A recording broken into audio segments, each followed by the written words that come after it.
In 2023, just DPWH alone, 1.079 billion a day budget. A day budget. 2024, DPWH alone, 1.342 billion pesos a day budget.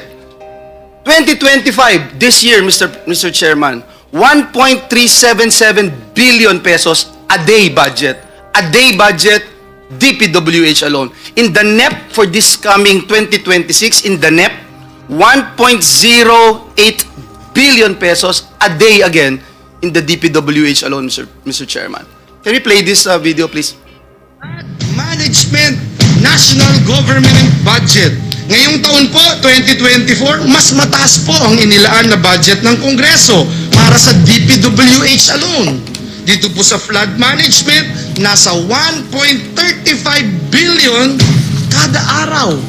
Meron po ang DENR, meron din po ang MMDA, meron din po ang PAG-ASA, meron din po ang Climate Change Commission. Aabutin po ito ng 1.44 billion kada araw. Hindi na po band-aid solution ang ating kailangan.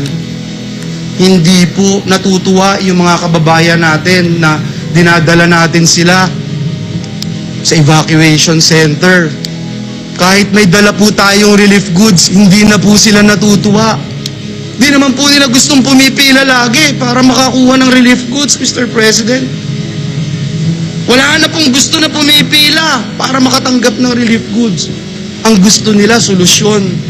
Hanggat wala po tayong klarong solusyon o master plan, mananatili po itong Anli Baha. Pero hindi po only ang resilience ng ating mga kababayan. Hindi po only ang ating pondo. Hindi po only ang buhay ng ating mga kababayan.